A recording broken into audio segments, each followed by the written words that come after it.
All right, so it is 11:05, so we'll go ahead and get started. Thank you all for joining us for this breakout session today. It's going to be a skill building workshop focused on going remote, delivering positive social change virtually while trying to maintain mental health for all. Our two presenters today are Meredith Schilsky, who is the Chief Creative Director and President of the Warehouse Project and Gallery. And then we also have Laura Mann, who is an independent teaching artist and collaborative educator. So thank you both for being here, and I'll go ahead and turn it over to you.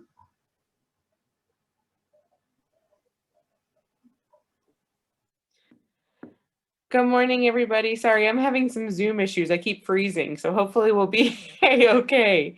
As Priya said, my name is Meredith Schilsky, and I am the Chief Creative Director at the Warehouse Project and Gallery, and we do a whole bunch of different arts-based projects that are related to change initiatives. And Laura and I have been collaborators for quite some time, primarily based around theater work. So we are going to talk a little bit about how we had a plan to do a variety of theater work this summer, and how, because of the pandemic and these kinds of things, we definitely had to pivot and change our plans. So that's one of the hats I wear. I also am a school social worker. I am my LCSW, and I am a school social worker in a small elementary district right outside the city of Chicago, near Midway Airport. So I'm going to turn to Laura. Hi, I'm Laura Mann. I use she, her pronouns, and I am from the Twin Cities, but I've been able to work over the last 5 years with Meredith and the Warehouse Project Gallery in Illinois, which has been really awesome in a variety of different ways. I'm an educator, a teaching artist, an activist, a community organizer, and I do a lot of different work using social change. Using art for social change, and I've especially enjoyed working with this group of young people with the Warehouse Project and Gallery, because there's so many different experiences and levels of experience. Not everybody who is part of the group necessarily has an arts background, and so we're really, I really enjoy any kind of work that's intersectional and accessible, so that young people, especially young people of color and young people who may or may not have had access to these experiences, have opportunities to lift up their voices for social change. So that's kind of the things that drive my work. I'm part of lots of different collectives and groups. In addition to, I'm a program director at an environmental organization, Friends of the Mississippi River. But when I'm not doing that, I'm directing plays or working with young people in a variety of ways, but mostly theater-based work. But I've also done mural work, not with myself as the muralist, but managing programs with other artists to create murals or other art projects for social change. And I worked at the Children's Theater Company for a number of years as well, doing work in community outreach with young people, from preschoolers through college students. So I enjoy working with all ages. And I'm part of a group also called Speaking Out, which was one of the groups we were supposed to collaborate with this summer, the Speaking Out Collective. We were supposed to do a theater project, and our youth from Chicago were going to come and work with some folks in Minneapolis, and we had to pivot. So that's a little bit about me. Yeah, that is sort of the theory and the theme of our presentation today, is when you have to pivot, how do you pivot? So we're going to kind of open up. I'm going to stop my screen share real quick, and we're going to open up with a whiteboard activity. I don't know if you guys have done these whiteboard activities, but we are going to open up with a whiteboard activity where we are going to throw a question onto the whiteboard, and then everyone, I hope, will have access to the whiteboard and can share their answers to the question on the whiteboard, with emojis, with words, with pictures, should be able to draw in a lot of different things. So let me throw the question on, and hopefully you guys will all have access to answer for it. So what brings you here today? Everyone should have access to create on the whiteboard in whatever way you would like to. So go for it. Let's see how it works.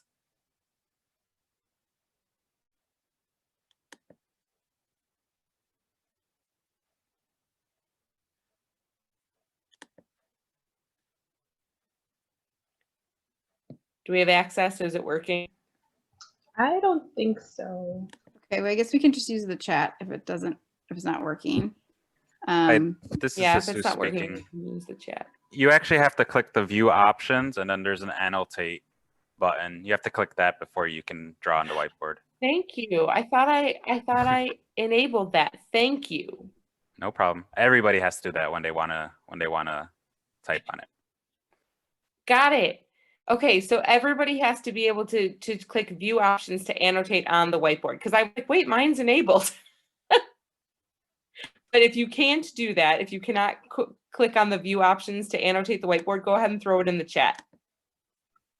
Yeah, and we're just kind of trying to see who's in the room and how what you can get out of the session today. So what you're here for.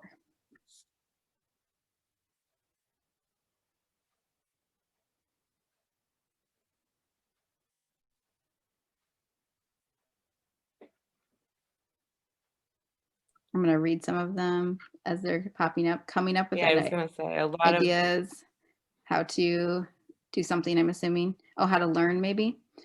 Learning new ways to adapt virtually. I see in the chat, learning to be more effective, working with individuals virtually. Here to learn some ideas. Awesome. creating social change virtually more effectively. We're working on it too. In the chat, I'm a program manager with virtual community ed programs and want to know best practices for presenting online for a wide array of audiences. Good. We're hoping that we can answer some of these questions today. And the other thing we want to say, just to let you guys know, is if you have questions that come up based on things that we're talking about or those kinds of things, throw them into the chat, and we have a 15-minute section saved at the end of the time to answer your questions. And Priya is going to help us moderate that and those kinds of things, but we'll be able to answer hopefully everything for you. Survival skills for working and attending school online. Adrian, we hope we have some for you. Yeah. Yes, while sustaining mental health. Very important, Scarlett. And I think it's also important to take care if you're leading programs for how you can take care of yourself as well. Yes. Because this can be a lot of work. Great. Yes. Well, if you have more that come up as we're going, feel free to drop it in the chat. Yep, I'm gonna actually save this, and then I'm gonna clear the whiteboard, and I'm gonna ask you one more question. Hold on, let me just, and we'll do one more. What is keeping you grounded / giving you oxygen currently today, yes, as we sort of deal with life? Yes, currently. Exactly. Go ahead and you can use the chat or go ahead and throw them back on the whiteboard.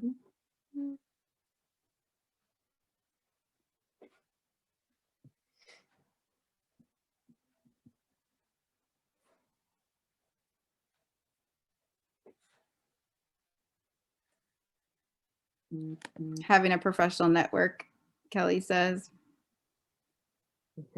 That's really good. Oh, faith, that's really an important component too. Staring at my 4-month-old, yes. Yeah, Meredith is a new mom. Behind me. Getting outside. I'm trying to make her an activist. Train for a half marathon. My family and my dog. Yep. Yep, she'll be an activist if the mom's here. Yes. Yeah, I have a 6-year-old and a 10-year-old. They're running around upstairs. I can hear them through the vents, and they definitely keep me grounded on what's important. And actually, Laura, you really should float their boat, because didn't Amira do that podcast this summer? My daughter created a podcast this summer for her own mental health. My oldest child, my 10-year-old, she wanted a YouTube channel, and I said no, but she does have a podcast. It's called Apple Bites. I better plug it, because but it's helped her stay grounded and not being able to be with people as much. Having great leadership and exercising. So something I'm noticing a trend of Leadership is there's a lot of folks, I think, being outside and connecting with other people in some way seem to be, or doing something physically with your body, because I think it is important to remember, you know, that the physiological side of stress and anxiety, and that we have multiple layers that we're dealing with, and it depending on your identity and your community and your family needs, those levels of stress can really shift dramatically in our current environment. So I think it's really important to get in touch with your body, so, and be aware of that. Yeah. So these are good. Excellent. So we'll continue on, and we'll return to some of those kind of concepts as we go through. But I'm going to turn it over to Laura to talk a little bit more about how we sort of start things. So we're going to do a lot with our presentation today. We're kind of showing you some of the things that we actually did in our presentations and work virtually this summer. So we always had a check-in, as Meredith just demonstrated. Sometimes it would be having them students write in the chat. Sometimes we would do oral check-in. Sometimes it would be like a game or a prompt to get us started. But before we did check-ins, our first session, we spent time making a community agreement because we are talking about issues that impact students personally, and also in the context of everything that was going on. It's always good to set some kind of ground rules or expectations. I don't like to call them rules because it's more of, here's our agreements for how we work together in this community that we're forming. So even us today, for the 75 minutes we're together, we're creating a community together virtually, and so I would like to, I'm going to offer it up really to this group here to actually set some community agreements for how we want to be in relationship with each other. For some examples of what our students came up with this summer, do you want to go to the next slide just to give you an example? Oh yeah, sure. Sure. So Absolutely. what a community agreement might look like. So this is what our youth said, and be present, get your deadlines on time, open conversation, no judgment, join on time, be nice, listen to each other's ideas, turn in your work on time, be here to work and do your job, not just to get paid, because we offered them a stipend for the work that we were doing together. Let's invest in the process. Oh, that's okay.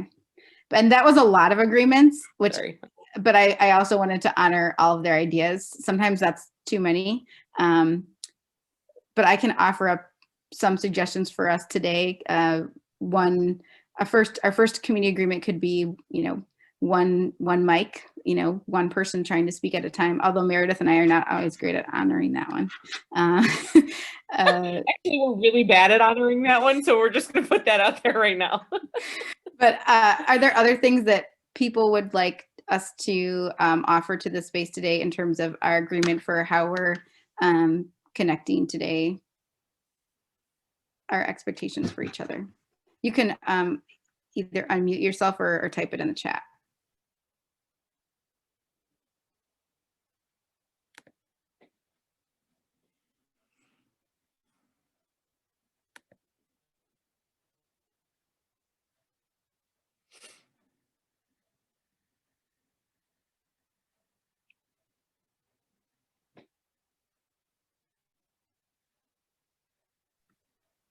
Does anyone have any suggestions? If not, I can offer some.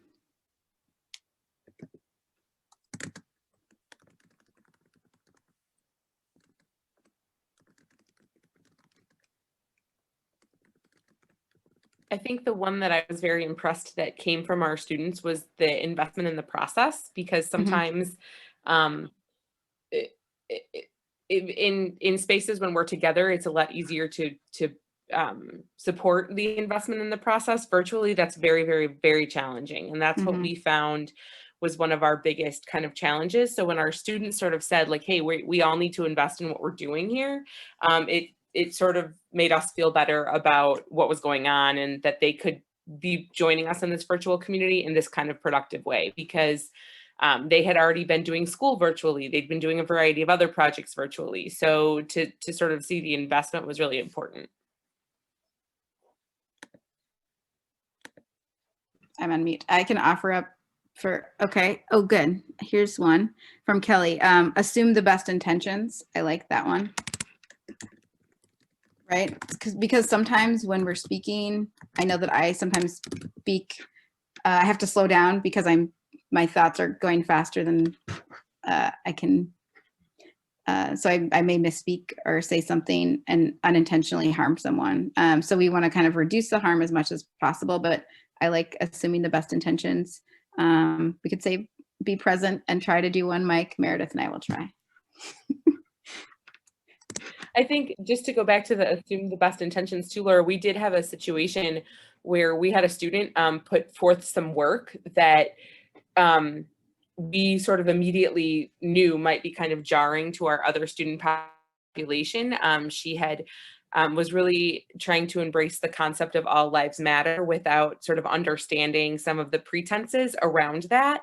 And so I think that had that been one of our agreements, we might have been able, the students navigated it well, but we might have been able to navigate it even more effectively because we could have talked a little bit more about like, what does this look like? Remember, these are our agreements, those kinds of things. Because that was a challenging component to navigate online. And that happened I think the first or second, session that kind of started to come up. So it was really helpful. And I know that even myself, I had to assume the best intentions because it personally, for me, I had to kind of breathe. I took a second and instead of, assuming something about what that student meant, we just had to ask questions to clarify. So I think it is great with whatever community you're working with. I'm going to throw in the chat one more example from another group that I work with. It's a little detailed, but just so you can see another example of what a community agreement could look like. Being aware of your power dynamics and privileges, seeking to understand, step up, share the floor, stories stay but lessons leave, kind of like what happens in Vegas. And then brave space, we're not all, which I think is similar to the assuming the best. We're not all articulate all the time, and don't worry if what you have to say isn't perfect. But then the final one is to be accountable. We're still learning and growing, but need to be responsible for our impact on others. So these are just some that I'm offering in addition to what you offered, Kelly. Thank you. So just to keep in mind as we're moving forward. Perfect. So we will continue through, but community agreements is basically something we use in person, but we found that it also is tremendously impactful online. We have to, especially more so in a virtual setting, because it's much harder to hold people accountable when their screens are off or you're not in a space where you can pull them aside in the same kind of way. And I also have to mention that I didn't even know these students, only 2 of them I had met in person before. So they are all, it was all new people. That's true.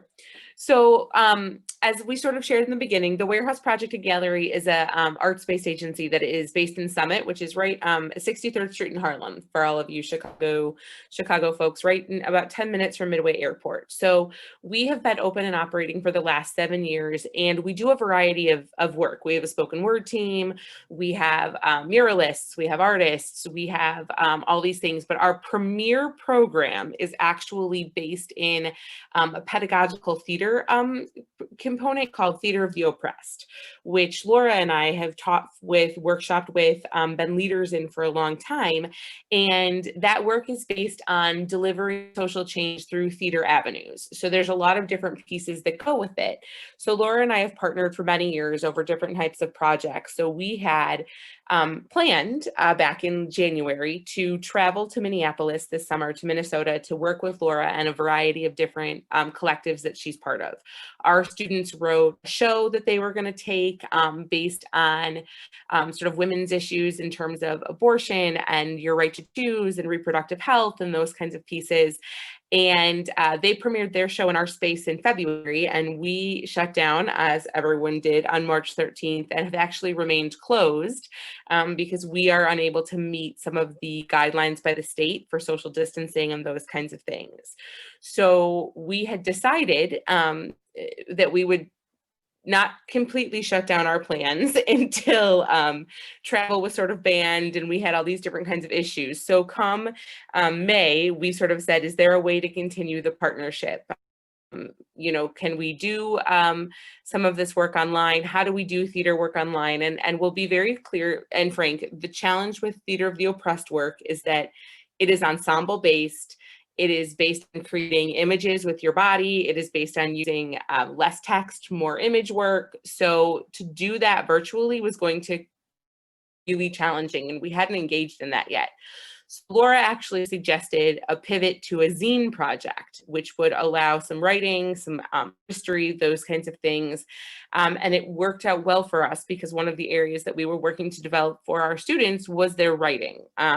We have a lot of great ideas, but the moment you ask them, I'm sure many of you know this working with youth, the moment you ask them to put them on paper, it gets very, very, very challenging. They get very skittish. They don't want to put it down. They feel like they're not articulate enough, like they can't say what they need to say. So we decided to change the project around and do a zine project based on Laura's recommendations. And it actually ended up being awesome. And we will show you our finished product as we kind of go through. But anything you want to add, Laura? No, that's good. Does anyone have questions right now?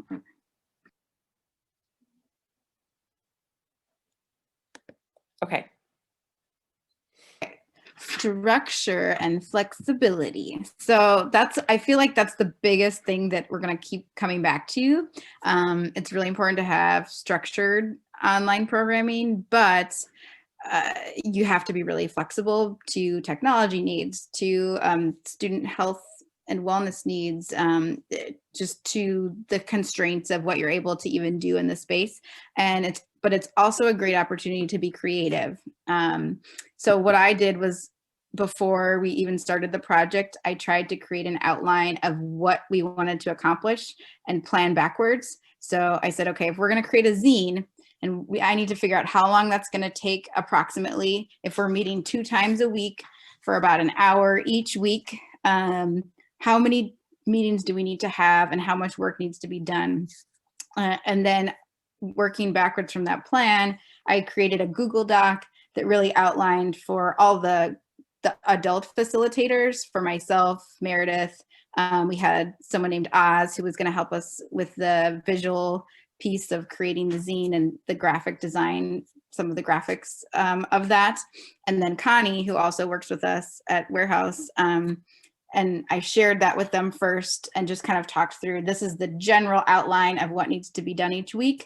And then every week I would plan the 2 lessons for the week. So what we were going to do on Tuesdays and Thursdays. And then after, we would meet after each session. So on Tuesday, when I would come and present the lesson, the last 15 minutes, we would debrief as a team, those of us who were leading the workshops, just to see how did it go, you know, what went well, what was challenging, you know, Destiny didn't show up or whatever happened, or that activity didn't really work online as I planned it, right? And then just do a little quick planning for Thursday, and if I had to adjust anything. But I think just having that general outline, I highly recommend just kind of planning backwards from thinking about what's your goal and then what are the steps that you need to reach that. But then being flexible to meet the needs of the youth. So. And I think it's crucial. One of the things that I think we discovered, and I think that this is probably true for a lot of people, those of you who are used to working and presenting with any type of group, any demographic, the more you do it, the less you feel like you actually prepare for the work that you're doing, because you have the sort of years of experience, you have an arsenal of activities that you're going to pull from. we had to be structured and planned in this situation. And not to say that we aren't when we're in person, but we are a lot looser in person when it comes to doing this kind of training and workshop work. And we had to have the plan, and we had to stick to it, because we didn't have the opportunities in the same way to pivot the way that we typically would in an in-person setting. So I think it's really important that you take the time to put it together. And I realize that sometimes planning seems to be fruitless or take time that you don't have. But for us, it really helped to be able to actualize the project in 6 weeks. And I would say something to your point of, so we're going to talk about some of those activities that we actually did. And something that I would do is really over plan for our time, because I usually didn't get through all of the activities, but it was really helpful. I usually did a PowerPoint presentation, and then to kind of help guide me through what we were talking about. But like, as we went, I started to figure out my timing a little bit better. So, the more that we did it, but it definitely was helpful to like have those ideas and those plans in my head, and kind of over plan, and then take things out if we didn't get to it. Perfect.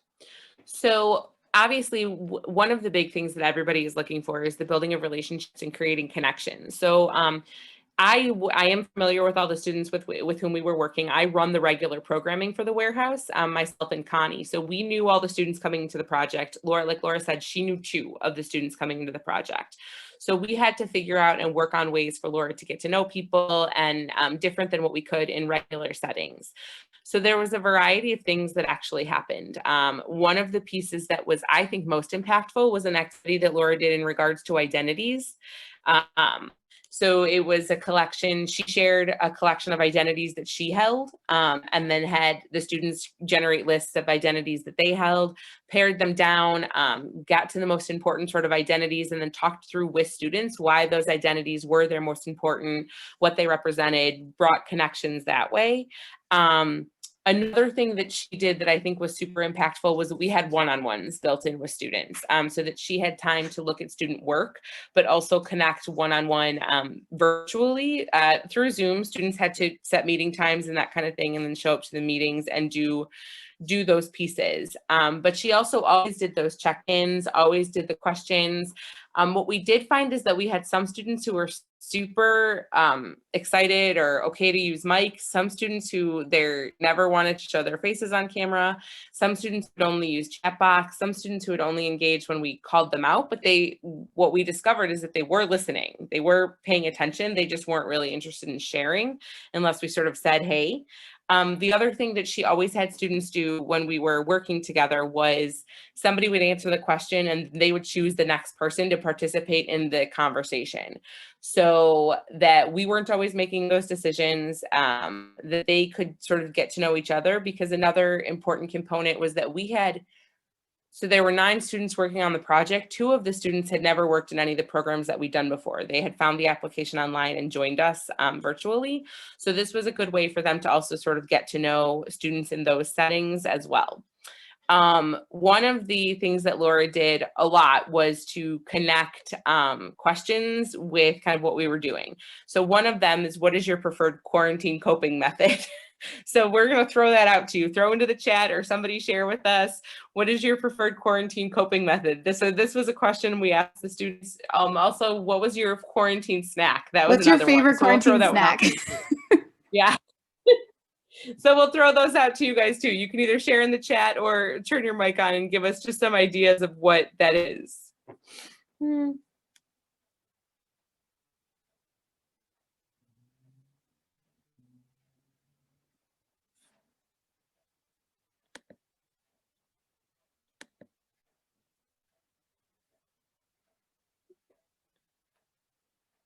I mean, we had some quarantine coping mechanisms for sure earlier. Exercise, people, those kinds of things. Knitting, that's a good one. Oh Knitting, my me gosh, too, Ethiopian Kelly. food, yes, yes. Puzzles. Mm-hmm. Pumpkin seeds. Pumpkin seeds by the gallon. Or do you roast them yourself or do you purchase, Adrian? Nice. Yeah.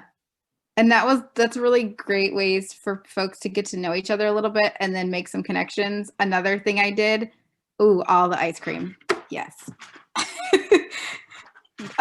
When you start to share these kinds of, just little tidbits about yourselves, because the thing that is tricky with online is there's not a lot of space for people to just like organically have conversations. And so we did kind of start to find like ways for us to kind of just like talk or joke around and not be on our agenda. Like as much as structure is important, we would get on tangents sometimes about like what our favorite snacks were, because there would always be like one person that like would be eating snacks too or something.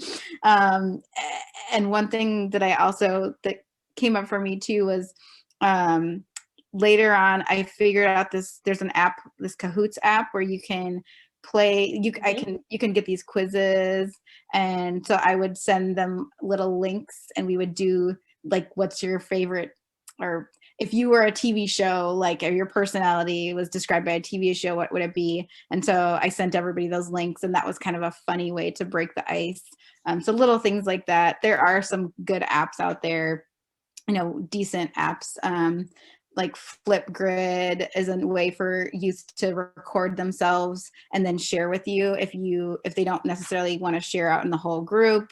And I would definitely say those one-on-ones were really helpful too. Yes. Yeah, Now another important app that we didn't use for this, but that is a really effective one, is Quizlet. You can build kind of quizzes or question answers. You can put students into different types of groups, those kinds of things. So I will say,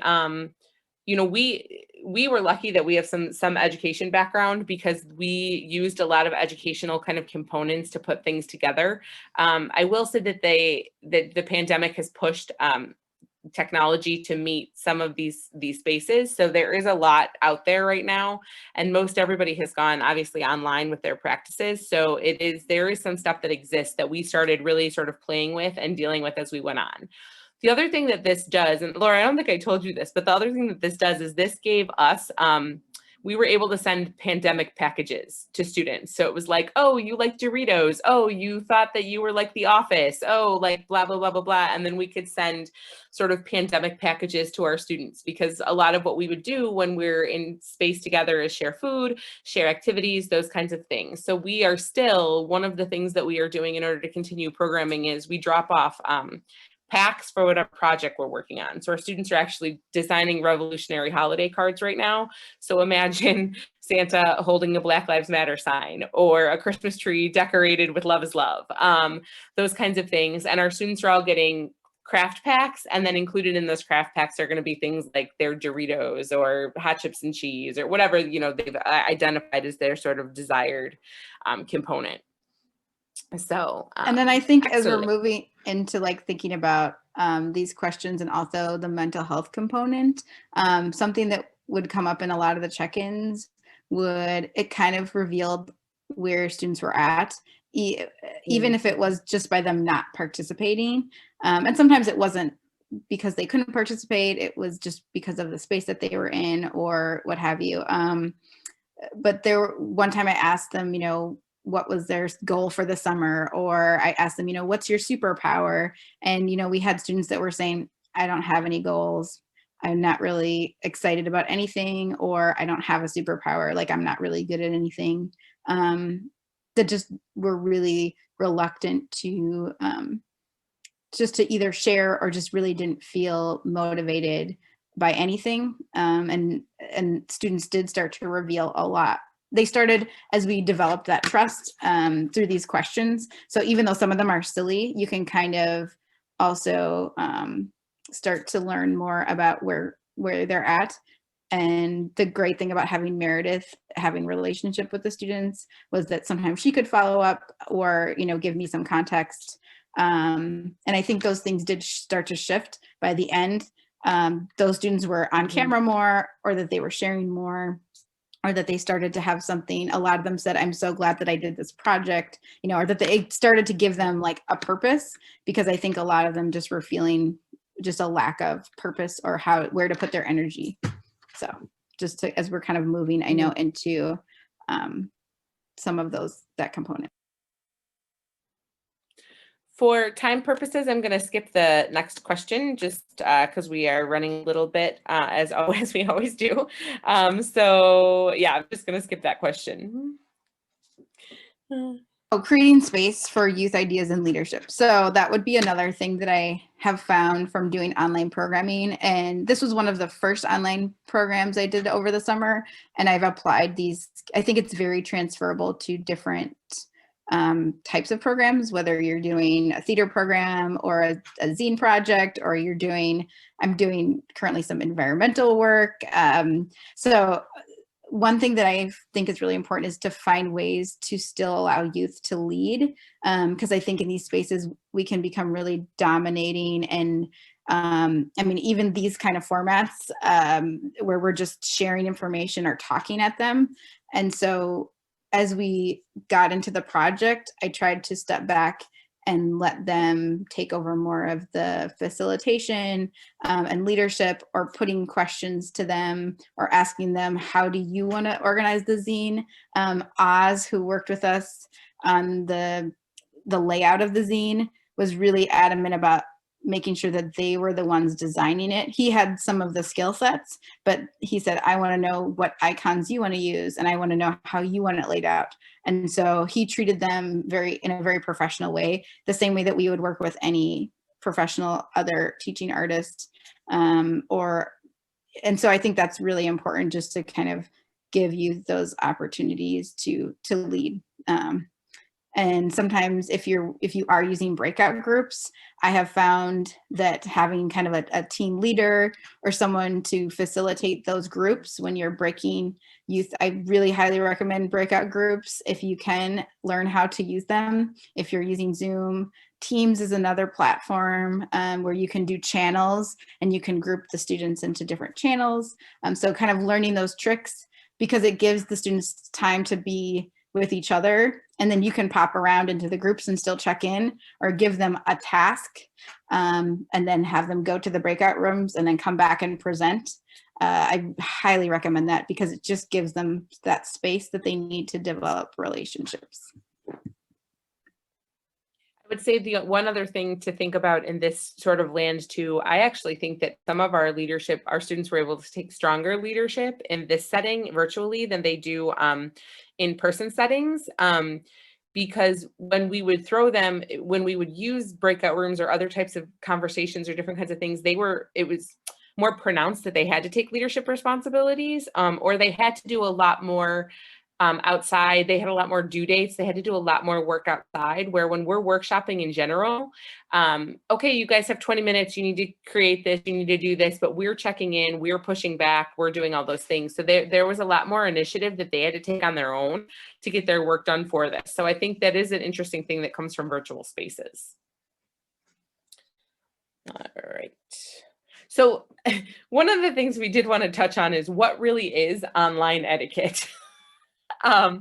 Because there's a lot of question over this. And so we sort of started out saying, you need to have your cameras on, we need to see your faces. What we ended up seeing a lot were people ceiling fans, because they would have their cameras on, they would have cameras tilted up. But what actually started happening for us a lot, yeah, exactly what Laura just did, that's what we would see. Their foreheads. Oftentimes we would see kids walking to and from spaces because they were coming from work, going to work, being sent to the store. Oftentimes we would have students in cars, or they would be logging on from a doctor's appointment or those kinds of things. And we had to sort of pivot our idea of what online etiquette actually was. And the way that we were able to do that was when we saw their level of engagement. It feels horrible to be talking to a room where everybody's screens are off, or everybody's screen is literally looking at their ceiling fan. At one point I took a picture of the Zoom because it was everyone's ceiling fan except for Laura and I. And so I think that there are some components just to learn like what really is the online etiquette. And I think we did a lot of like, are you engaged? Then your etiquette to us doesn't need to be as formal.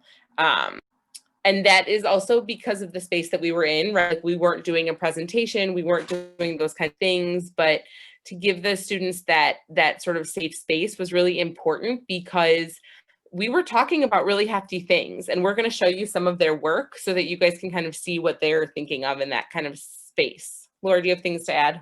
No, I think that's fine. Yeah. I think it's just, you need to know the community you're working with and just be respectful and responsive. Yeah. Tech The needs, other I thing mean, that kind of, I was going to say having two No, go- people, if you can, for technical challenges, because often things did go wrong. So that's just a side note. Kelly, you bring up a good point. Challenges with smoking, eating, being dry. We did have students who pretty much ate on every meeting platform. We basically, for us, we were able to use that as a sort of, hey, what are you eating? Like, who else is eating? Like, kind of that conversation component. We were able to slightly less formal. We did do a couple components where we had to film different things, two for this project, one for another project that I did with students. And we did have to talk about, like, you guys, what does your background look like? Like, do you want that to be the background that's presented to whatever you're doing? Those kinds of things. I would definitely agree. We had students who were super drunk. I think most of them some of them were probably in their beds the entire time. One issue that we did come up with that we had to address was students who had multiple media sources on at the same time. So they'd be logged in with us on Zoom and either have music or be watching TV or something in the background. And what we needed to make sure that we determined was that the student, like, in their room also watching, SVU or whatever, Criminal Minds, whatever they had on, or were they in a space within the household where that was on and they couldn't go anywhere else. They didn't have access to any other things. So we did have some side conversations with students to try to figure out some of those pieces as well. Oh yeah, and asking students to show up how they would dress in person, that kind of thing. Yeah, sometimes attire can be an issue. I mean, I was on a Zoom this summer teaching another class, and this kid was not fully dressed. And I asked him to go find a grown-up to help him because it just seemed inappropriate, So I think you do end up in those situations and you have to kind of go with your gut instinct. So. Yep. One of the things that is really important in terms of the tech need component. So we had built a Google Classroom, which we thought would be this great way to house information and to have students turn in work and all these things. And it was for some students, but a lot of our students struggled to access it. It wasn't functional with the type of technology that they had.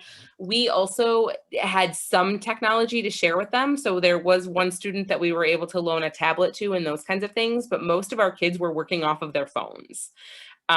So we had to set up tech needs that allowed them to work in a Google Classroom and post things, that allowed them to send text messages, that allowed them to email. One student's phone broke during the entire process, so then she was only able to access things via email, but she had multiple email addresses, so we had to figure out a lot of these different pieces.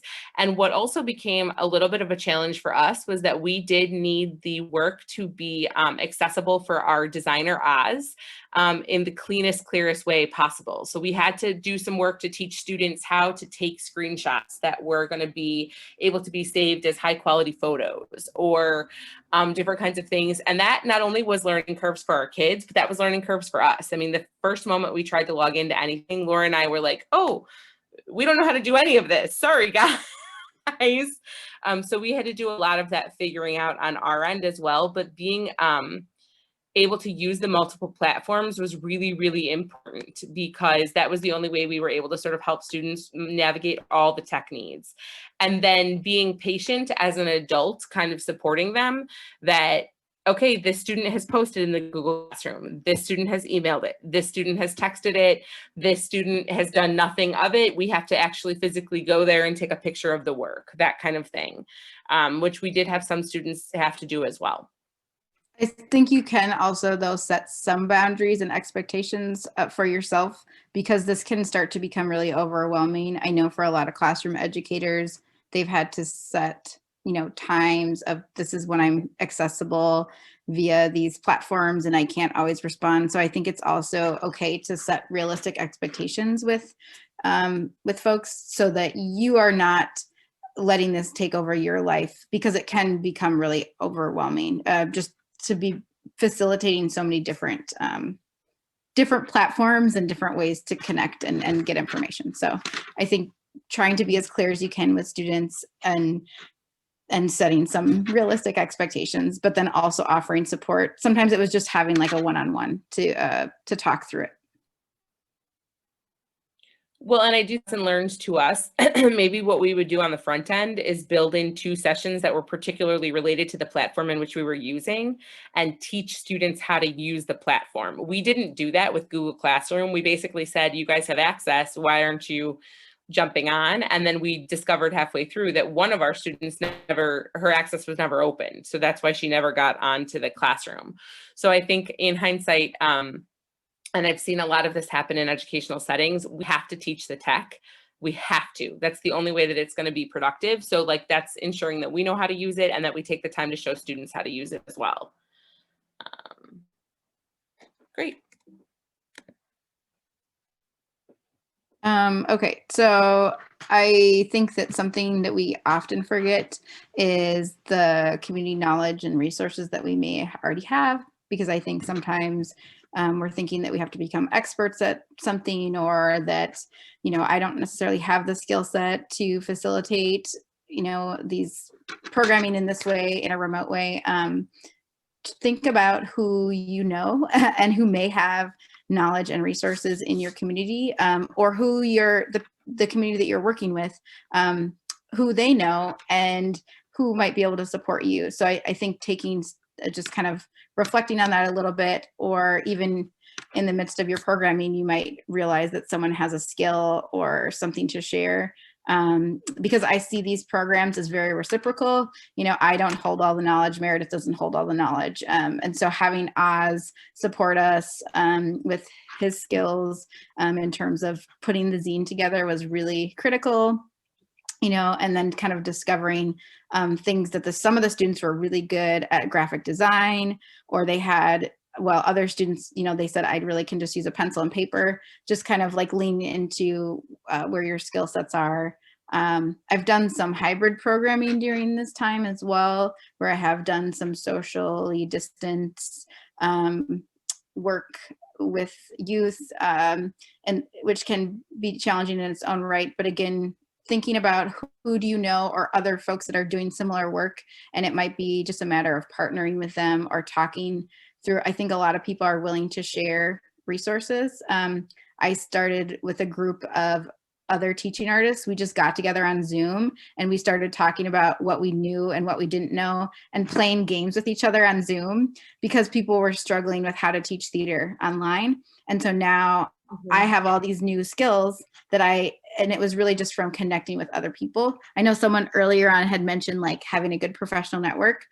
So I would highly recommend of like reaching out to other people who might be doing this work or trying to, and then brainstorming together, because it just makes things so much easier. Like we don't all have to struggle. We can, because I mean, even at the beginning of this call, I can't remember who helped us, but it was like, thank you. There's somebody on this call who knows things that I don't know. Jesus, thank you. Yes. So that's what I think, those things are really helpful. And just to keep in mind, you do not have to do this alone. Community is always there. And I think another thing that Laura also was really great at helping the students capitalize on was, once we would do some of the brainstorm sessions, she was really good at farming that workout to students to like take on. So we did some brainstorm over what the cover was going to look like. And then before we were able to leave that space together, she had already lined up people who were drawing the cover. We had done some sort of brainstorms over the issues, or students had shared the issues that they were going to write or draw on. And then we talked about, was there a student who would be willing to use their visual arts piece to pull those all together? And there was students willing to kind of do those pieces as well. So I think like using the community also within like the group that we were together and just trying to pull out some of those resources as well was really effective and impactful for that setting. Yeah, we partnered some of them up, because when they were struggling, I was like, Destiny, go talk to Ismar, or, vice versa. So that was really helpful, because then they can help support each other. Yeah. Well, and the other thing that we should note too is that warehouse programming actually spans, our youngest participants can be as young as 5th grade, and it spans all the way up to students who have graduated from high school. And so we have cross sort of categorical students working together. So we did have some 7th graders partnered with juniors in high school for some mentorship or some playback or pushback on the feedback for what was happening. And that could be intimidating, but also like was very successful in kind of getting work to be more comprehensive and more thoughtful in sort of what they pulled out and put together. Another kind of question that we pose to the students at certain points throughout, are you making post-pandemic plans, and how does this make you feel? So if you guys want to throw in the chat, or somebody want to tell us if you're making post-pandemic plans and how you're feeling about these kind of planning components. This is really important as we kind of look to what is happening next for a lot of people in a lot of spaces. So we're curious to know from you guys, are you doing this? What does your post-pandemic plans look like? Or are you not? Adrian will be on the first flight to India. Excellent. No plans now. I hear that, Kelly.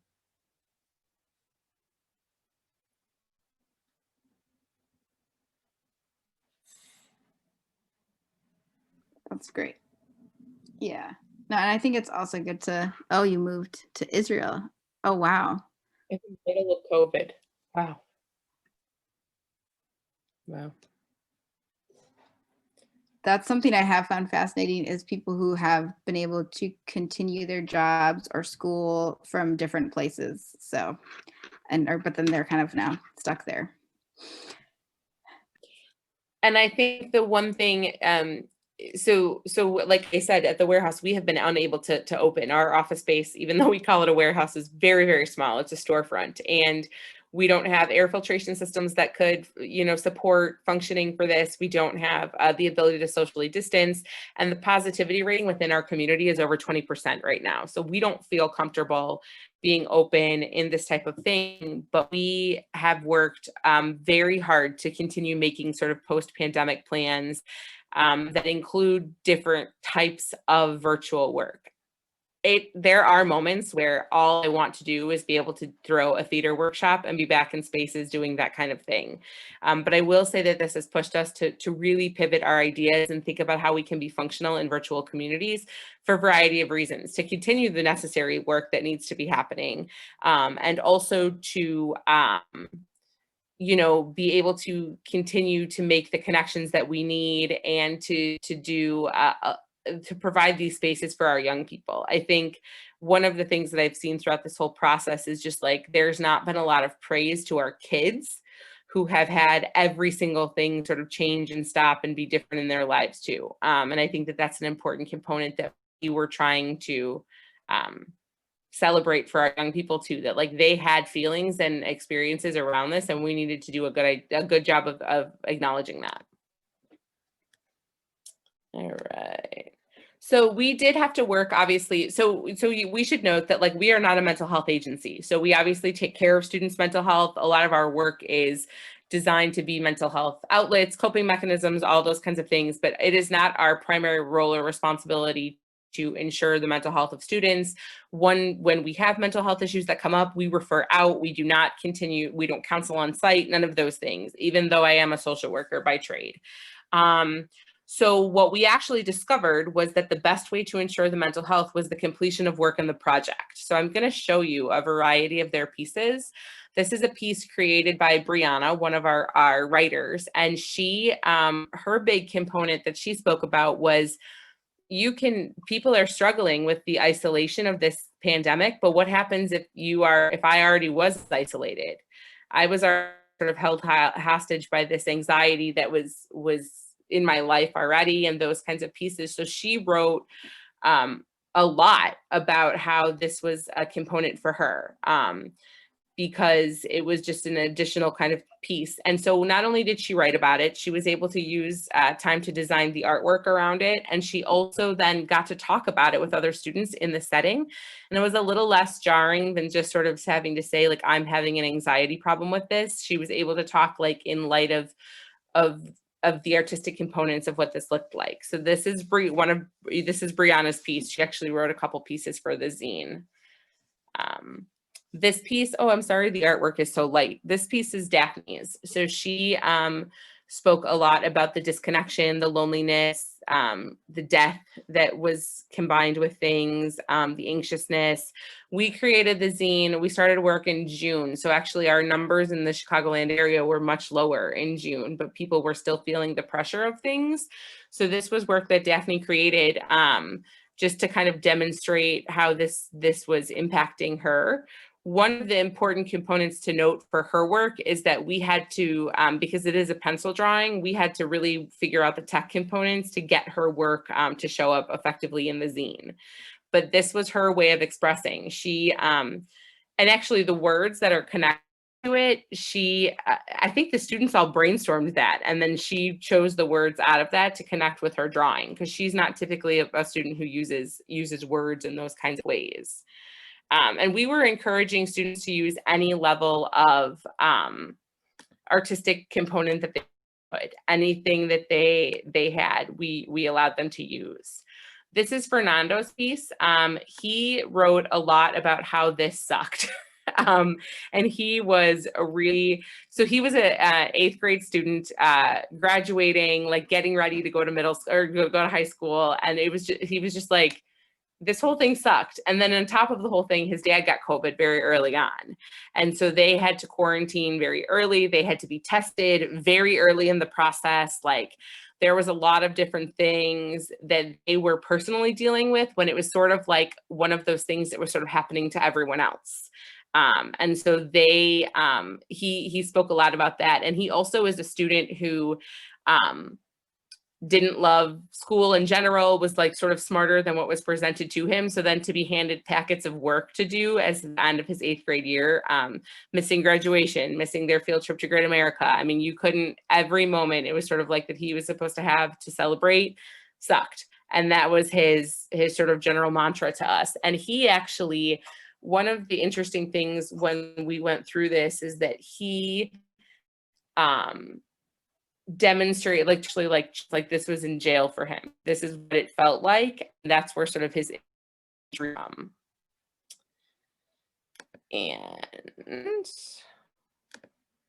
our final student, so this is work that Nick created. She is the person who took all of the issues presented through the process and putting them all together in one. And her was designed, basically we thought about using of the for the zine. She used this app to sort of chat everything. Our students, the panic, but right as we were getting into this, rioting and the race, the tensions over race relations and those kinds of things, the police brutality issues coming to it, and our students have strong opinions on that, and so we gave to talk about sort of everything that was impacting. We also don't edit them. And for some grammar, potentially punctuation, but if they tell us it's stylistic, we'll go with it. We really don't edit them. We just try to help them flesh out additional pieces. So these are some pieces that went along in the zine, and this is actually how we ensured mental health. We allowed space for creation of things. We allowed students to talk about issues, and we gave students outlets for these pieces. We did do some follow-up individually. Laura did one-on-ones with all students, so she was able to follow up in those kinds of settings. I was able to follow up if we had students who were not making it on to meetings, if we had students who were chronically late, if we had students who were missing deadlines. I was able to follow up in those spaces as well and work to ensure the mental health as we sort of said, hey, you still have an obligation to this project. I dropped the link to the whole thing in the chat. And then I did want to just mention, yeah, we did offer resources to support them and to inspire them. And, I just shared like one of the many, I did a lot of research and tried to find videos and just kind of multimedia kind of different resources for them to be inspired by. And then when we finished the project, I allowed them to decide how we were going to promote it. I created a press kit with them, because it's something that a lot of community organizers that I work with had created. So I shared, here's an example of a press kit and what that looks like, and how do you push your message out there and help other people access it. And then each of them in one of our last sessions, I had them all, I said, grab a piece of paper or get your computer, and I want you to write about, what this project meant to you. Why did we create this? And I would say that was, and I said, and we're going to do it just right now, like do a quick writing activity. And I feel like that was very effective, and it helped them synthesize the project. So some of the things that they said were, we created the pandemic diary zine to show how COVID affects everyone mentally or physically and in many other ways. People should read it because it'll be a reminder and a perspective on how things have been during COVID. Daphne, one of our artists. You should read the pandemic diary zine, which they came up with a name for this, because you'll be informed about many different topics that connect to the year 2020. You'll be able to see the youth's perspective during these awkward, confusing, and stressful times. And I think for each of them, they came at it with some really different perspectives. I mean, they had different opinions about the uprisings that were happening in response to a lot of the movements for racial injustices and facing white supremacy. Other students had really strong opinions about issues such as the Supreme Court's decisions about LGBTQIA. And so it was really awesome to have them all be in conversation with each other. And I think that also helped them just have a space to talk about what was happening as the summer unfolded. So yeah, so we tried to capture some of that. And I think one component that's super important for us too, that we have learned over the years, is that social justice work, social change work cannot exist if we don't acknowledge how it impacts our own personal lives. I think that has been a large takeaway for me over and over and over, is that you can't do change-based work if you're not willing to recognize how it impacts young people or people, communities who are doing the work, who are also impacted by it. And this, I think, was a great way for our students to personally recognize what was going on, and also connect it to larger systemic issues and begin to understand what they can do in the process of sort of undoing these pieces. And it also has allowed us to sort of give them a platform to say, hey, we have these ideas, we have these beliefs. This zine was sent out to our mailing list, which is over 500 people. It was, we had some printed copies made. It's been given to our representatives, our state senators. Their school districts have gotten copies of them. The superintendent from the high school actually pushed it out to his entire staff. It was Illinois ASCD, which is the Supervision and Curriculum Development Organization within the state, has published it. So we've gotten a lot of different feedback or publication in those kinds of ways too, just really ensuring that youth voice is heard and is part of the conversations that are out there.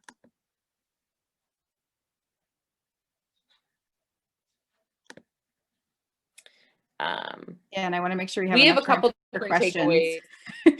Yeah, and then we can also answer questions for you guys. But I would venture to say that one of our largest takeaways in this entire process was be flexible and pivot, because you're going to have to the entire time. Learn and know the tech. That's a really important component to what's going on. And ensuring mental health can be done in a variety of ways. Check-ins. It doesn't have to always be as formal as we sometimes look at it to be. And just being mindful that mental health is impacting every sort of avenue and aspect of where we are at.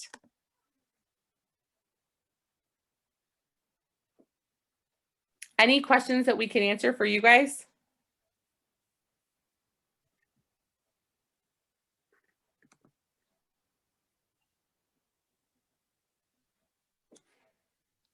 And I'm going to drop in the chat one of my favorite quotes from Adrienne Marie Brown, who helps me maintain my own mental health. Liberated relationships are one of the ways we actually create abundant justice. The understanding that there is enough attention, care, resource, and connection for all of us to access belonging, to be in our dignity, and to be safe in the community. And she wrote a book called Pleasure Activism, The Politics of Feeling Good, because doing social justice work is hard, but it can also feel good. So, because it's really about that there's enough for everybody. So that's always a good reminder for me. Well, if we don't have any questions from you all, then we will be those good presenters that let you out a few minutes early. We like to be those people. And oh, you want to put our emails at the end? You want Thanks. to do those if people do want to reach out like Yes. later? Yes. So this is our contact information. If you have questions or things that you would like to follow up on, learn more about, we're happy to answer processes. We're happy to help you craft some of those general ideas, concepts, those kinds of things. Feel free to reach out. We are here to support.